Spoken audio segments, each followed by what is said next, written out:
ನಮಸ್ಕಾರ, ರಿವ್ಯೂ ಚಾನಲ್ಗೆ ಸ್ವಾಗತ. ನಾನು ಸೌಖ್ಯ ಗಾಂಕರ್. ಹೈ ವೋಲ್ಟೇಜ್ ಕ್ಷೇತ್ರ ಬೆಂಗಳೂರು ಗ್ರಾಮಾಂತರ, ಡಿಕೆ ಬ್ರದರ್ಸ್ ಭದ್ರಕೋಟೆ. ಬೆಂಗಳೂರು ಗ್ರಾಮಾಂತರಕ್ಕೆ ಸಂಬಂಧಪಟ್ಟಂತೆ ಮತ್ತೊಂದು ಮಹತ್ವದ ಬೆಳವಣಿಗೆ, ಬಿಗ್ ಟ್ವಿಸ್ಟ್ ಸಿಗುವಂತಹ ಲಕ್ಷಣ ಕಂಡು ಬರ್ತಾ ಇದೆ.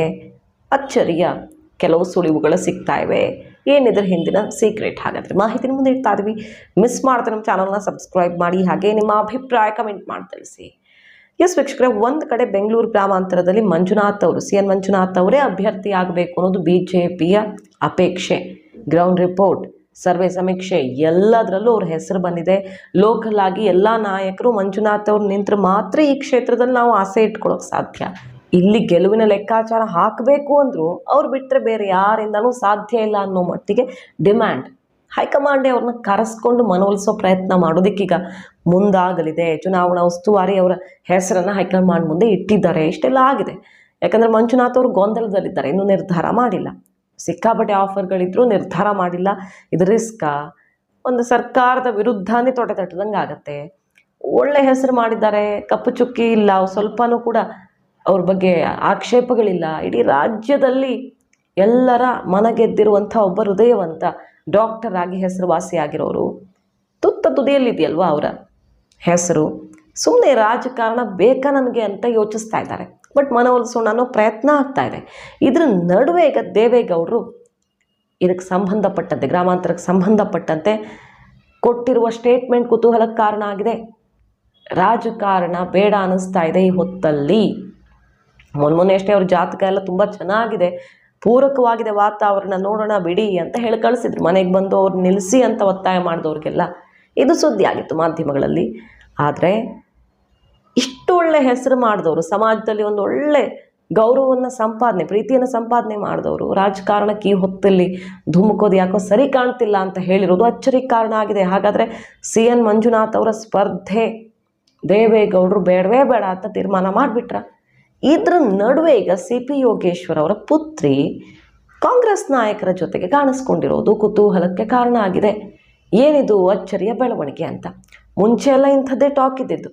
ಸಿ ಪಿ ಯೋಗೇಶ್ವರ್ ಅವರು ಡಿ ಕೆ ಬ್ರದರ್ಸ್ ಜೊತೆಗೆ ಅಲ್ಲಲ್ಲಿ ಕಾಣಿಸ್ಕೊಂಡಿದ್ದು, ತುಂಬ ಕ್ಲೋಸ್ ಆಗಿದ್ದಾರಲ್ಲ ಅನ್ನೋ ಥರ. ಬಟ್ ದಿಢೀರ್ ಈ ಮೈತ್ರಿ ಆದಮೇಲೆ ಕುಮಾರಸ್ವಾಮಿ ಅವ್ರ ಜೊತೆಗೆ ಆಪ್ತರಾದರು, ಎಲ್ಲ ಒಂದಾಗಿ ಕಾಂಗ್ರೆಸ್ಸನ್ನು ಮಣಿಸೇ ಬಿಡ್ತಾರೆ ಅನ್ನೋ ತನಕ ಒಗ್ಗಟ್ಟಿನ ಪ್ರದರ್ಶನ ಆಯಿತು. ಬಟ್ ಈಗ ಸದ್ಯ ಏನಾಗ್ತಾ ಇದೆ?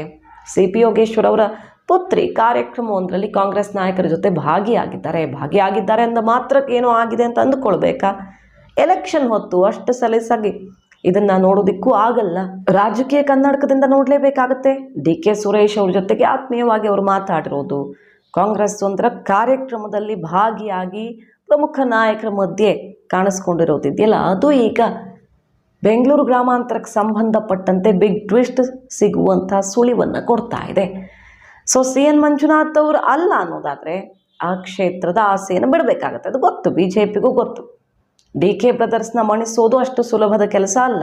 ಮಾಡಬೇಕಂದ್ರೆ ಅಂಥ ಅಭ್ಯರ್ಥಿಯನ್ನೇ ಹಾಕಬೇಕು. ಜೆ ಡಿ ಎಸ್ ಅಲ್ಲೂ ಯಾರೂ ಕಾಣಿಸ್ತಿಲ್ಲ. ಕುಮಾರಸ್ವಾಮಿ ಅವ್ರ ಹೆಸರು ಕೇಳಿಬಂತು, ಬಟ್ ಅವರು ಹಿಂದೇಟು ಹಾಕಿದ್ರು. ಅವರಿಗೆ ಲೋಕಸಭೆಗೆ ಹೋಗೋದಕ್ಕೆ ಇಷ್ಟ ಇಲ್ಲ. ಮಂಡ್ಯನೂ ಬೇಡ, ಇದು ಬೇಡ ಅಂತ ಅನ್ಕೋತಿದ್ದಾರೆ. ಮಂಡ್ಯದಲ್ಲಿ ಕೊನೆ ಕ್ಷಣದಲ್ಲಿ ಏನಾಗುತ್ತೆ ಗೊತ್ತಿಲ್ಲ.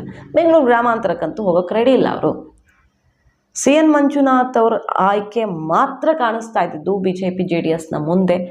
ಕಮಲದಳ ಮೈತ್ರಿ ಕ್ಯಾಂಪ್ಗೆ ಈಗ ಬೆಂಗಳೂರು ಗ್ರಾಮಾಂತರದ ಆಸೆ ಬಿಡಬೇಕಾದ ಪರಿಸ್ಥಿತಿ ಎದುರಾಗಿದೆಯಾ? ಸುಮ್ಮನೆ ಅಳಿಯನ ಭವಿಷ್ಯಕ್ಕೆ ಕಪ್ಪು ಚುಕ್ಕಿ ಬೀಳುವಂಥ ಆಲೋಚನೆಯೂ ಮಾಡೋಕ್ಕಾಗ್ತಿಲ್ಲ ದೇವೇಗೌಡರಿಗೆ. ಎಲ್ಲ ಒಳ್ಳೇದಾದರೆ ಸರಿ, ಅಕಸ್ಮಾತ್ ಅನ್ನೋದೊಂದಿರತ್ತಲ್ಲ.